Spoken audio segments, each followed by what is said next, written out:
Coucou les zinzins, c'est Caroline, bienvenue sur cette nouvelle vidéo.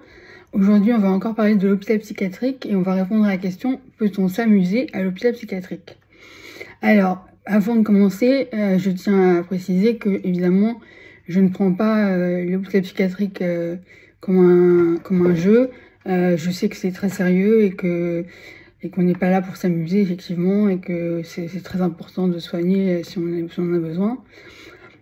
Mais cela mis à part, je pense que ça peut être intéressant de savoir comment on peut surmonter l'épreuve de l'hôpital psychiatrique, qu'on n'est pas obligé d'être dans sa chambre enfermé dans son lit pendant 3 mois, et qu'il y a des moyens de se distraire et de même s'amuser. Donc voilà, c'est parti. Alors, a priori, l'hôpital psychiatrique est un endroit plutôt austère, rythmé par les repas et les prises de médicaments. Par ailleurs, il n'est pas très encouragé par le personnel de se lier d'amitié avec les autres patients. Et effectivement, si on demande aux gens comment c'est l'hôpital psychiatrique, ils vont vous dire on s'ennuie beaucoup. Alors, oui, c'est vrai.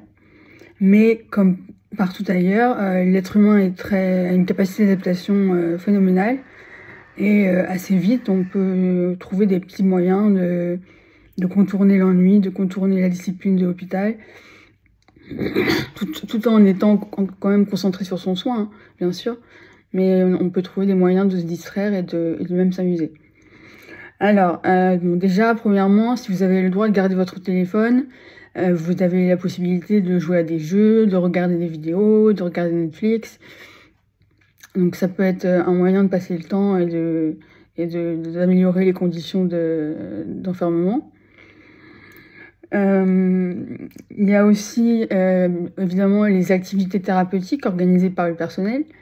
Donc ça peut être peinture sur soie, dessin, atelier bois, atelier écriture, atelier musique. Il y a plein d'ateliers comme ça organisés, alors qu'on n'a pas le droit de faire tout de suite quand on vient d'arriver, mais au bout d'1 semaine ou 2 semaines environ, on peut commencer à participer aux ateliers. Ensuite, évidemment, on peut aussi se lier d'amitié avec des autres patients, même si ce n'est pas très encouragé par le personnel. On peut quand même se lier un peu d'amitié avec certaines personnes. C'est mon chat qui fait du bruit. Donc faut faire quand même très attention, parce que on est avec des gens malades qu'on ne connaît pas, donc attention à ne pas laisser tout le monde rentrer dans notre bulle, mais en faisant attention et en y allant doucement, on peut petit à petit se tisser des liens avec des autres patients, ce qui a pour intérêt d'énormément améliorer les conditions d'hospitalisation. Alors ensuite, on peut avoir la salle de sport aussi. En général, il y a une salle de sport dans chaque hôpital psychiatrique. Alors c'est pas un amusement entre guillemets, c'est pas le gros fun quoi, mais c'est quand même sympa pour se défouler, pour se vider la tête, pour passer le temps. Voilà. Ensuite, je sais pas ce que j'ai écrit. Moi personnellement, j'ai aussi une autre activité que j'aime faire à l'hôpital, c'est tricoter. Mais bon, ça peut être toutes les activités manuelles comme colorier, dessiner, coudre. Donc moi je tricote. Après, il y a aussi le côté esthétique et coiffure. Alors il y a une fois par semaine, en général le lundi, une coiffeuse et une esthéticienne qui viennent à l'hôpital, et pour prodiguer en échange de environ 20 ou 30 euros, une coupe de cheveux ou une couleur ou des soins esthétiques. Mais on peut aussi le faire avec les autres patients. Moi, par exemple, souvent, j'organisais au moins une fois dans l'hospitalisation une après-midi beauté, donc je coiffais, je maquillais tout le monde, je faisais des relookings et tout. Donc ça peut être sympa. Après, il y a aussi les sorties thérapeutiques. Alors ça, c'est pas très souvent, mais en général, une fois par mois au moins. Dans certains hôpitaux, pas tous. Il y a des sorties comme cinéma, marché, shopping, voilà, où on t'emmène en ambulance en ville et on fait des emplettes, on fait des balades. Donc ça peut être sympa aussi.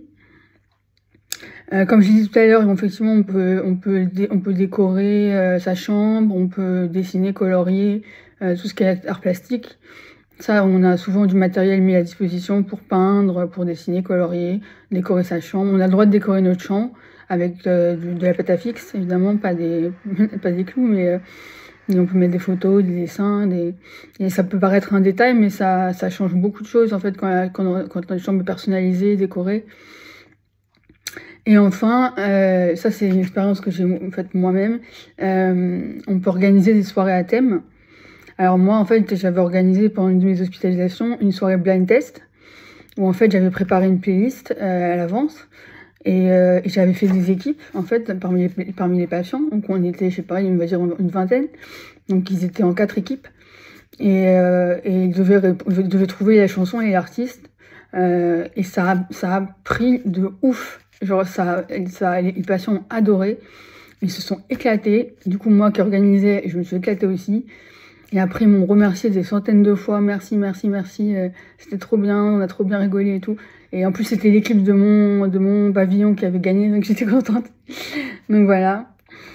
Donc voilà, c'est à peu près tout. Donc voilà, si vous envisagez l'hôpital psychiatrique ou si vous êtes en hôpital psychiatrique, ne restez pas dans votre coin déprimé, essayez de participer aux activités, de participer aux sorties, de vous occuper par vous-même en faisant des choses créatives, l'écriture, le dessin, la peinture, même écouter de la musique, danser dans sa chambre. Ça aussi je le fais très souvent. Ça permet vraiment d'améliorer l'hospitalisation, surtout quand elle est longue. Voilà. À plus les zinzins.